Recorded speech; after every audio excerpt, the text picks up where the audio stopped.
맑은 영혼의 산책 채널에서 띄워드리는 숨결이 되는 양식 함께하는 시간입니다. 오늘은 2020년 9월 18일 연중제 24주간 금요일입니다. 주님께서 전하라 하시는 이 복음의 울림이 우리가 살아가는 일상 가운데 녹아들어서 사라져가는 이 세상의 것만이 아니라 하느님을 찾아 나설 수 있도록 복되게 불러주심을 감사드리면서 오늘을 맞이합니다. 어려운 시기를 지나면서 참으로 감사한 시간을 가졌습니다. 직접 대면할 수 없는 이 시기에 안타까움 가득하지만 저는 또 귀한 분의 초대로 기도회에 함께할 수 있었습니다.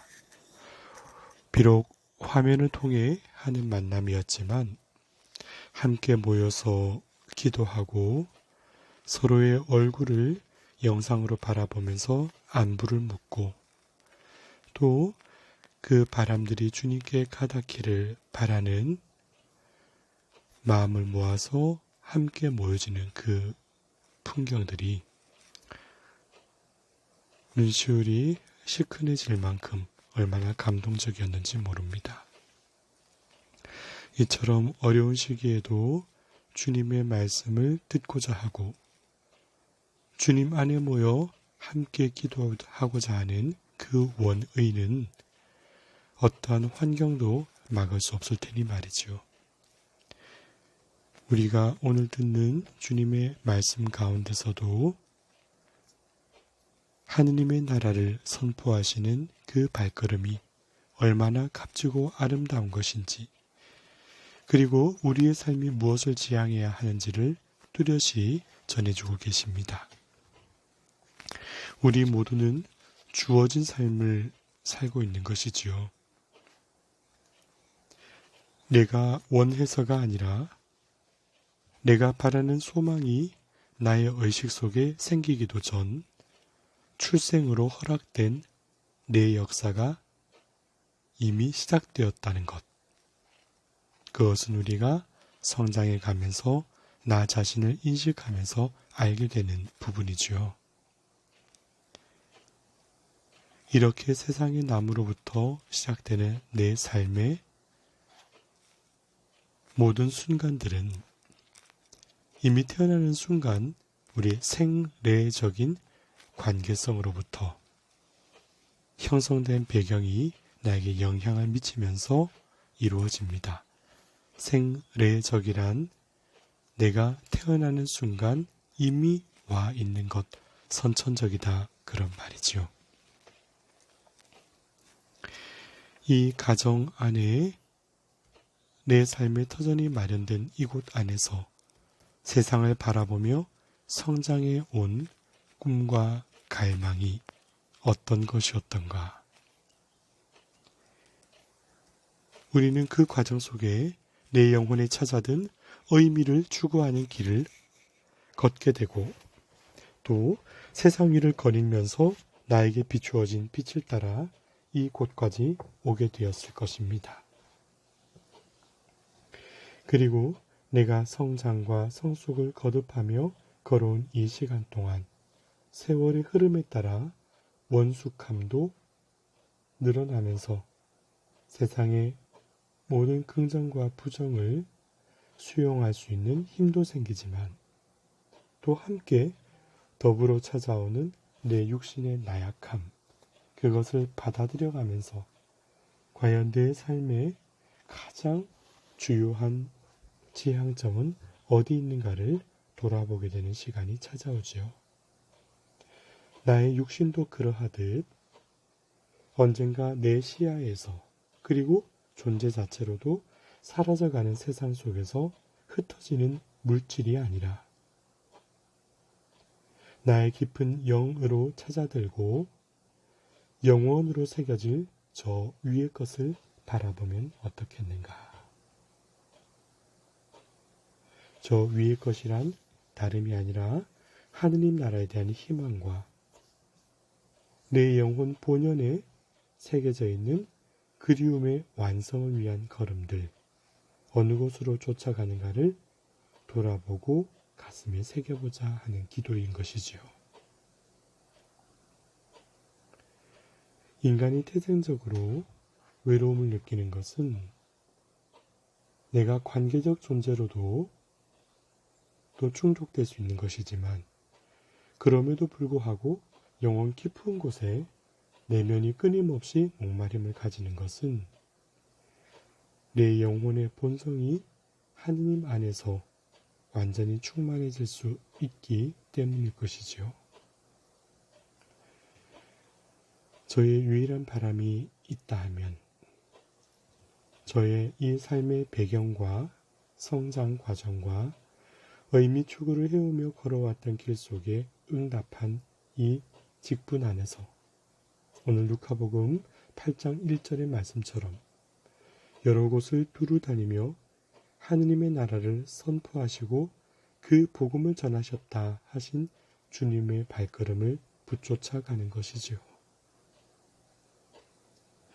제 마음속에도 이처럼 복음을 향한 갈망이 커진 것,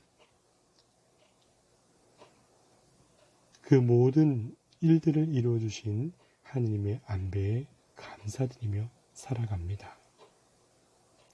그런 복음이란 저 높은 곳, 내가 머물고 있는 이 지상에서의 관측 범위를 벗어난 저 먼 우주의 이야기가 아닙니다.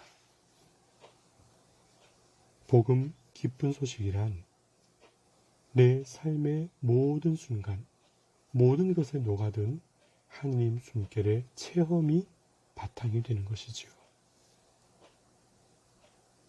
이 작은 피조물 하나, 나라는 존재, 어느 것 하나 빼놓지 않고 주목하시는 하느님 사랑의 깊은 보호를 느낄 때,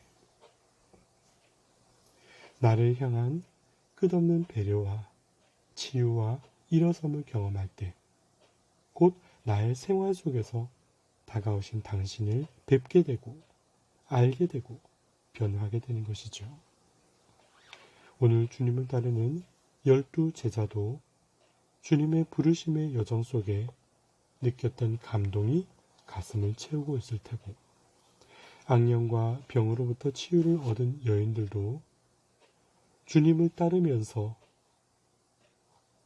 그 주변을 묵묵한 사랑으로 채워주는 그 근간에는 그 치유의 여정 속에 느꼈던 감동과 감사함과 그리고 자신의 삶이 새로운 기쁨으로 가득 찬 그 주님의 은총 가운데 자신 있음을 알게 되었기 때문 아니겠습니까? 그러기에 주님을 따르는 이들의 발걸음 속에는 저마다의 스토리를 안고 있는 것이죠. 내가 머물던 삶의 자리, 그 자리로 기꺼이 찾아오신 주님, 그 주님과의 만남이 가져다준 변화가 일으킨 새로운 희망이 바로 그 내용일 것입니다. 이 새로운 희망은 눈에 보이는 가시적인 현세로서 갈무리 되는 것이 아니더라. 곧 내가 살아있는 동안 이 육체적 만족이나 내 감각의 자극적인 기쁨을 통해 채워지는 것이 아니더라 말이죠. 사람이 깊은 곳에서 원할 수밖에 없는 것, 그것은 바로 영에서 영으로 이어지는 사랑과 또 변치 않는 믿음에 대한 그런 갈구 때문이 아닐까요? 오늘 고린도전서 15장 14절에 그리스도께서 되살아나지 않으셨다면 우리의 복음 선포도 헛되고 여러분의 믿음도 헛됩니다 하셨죠.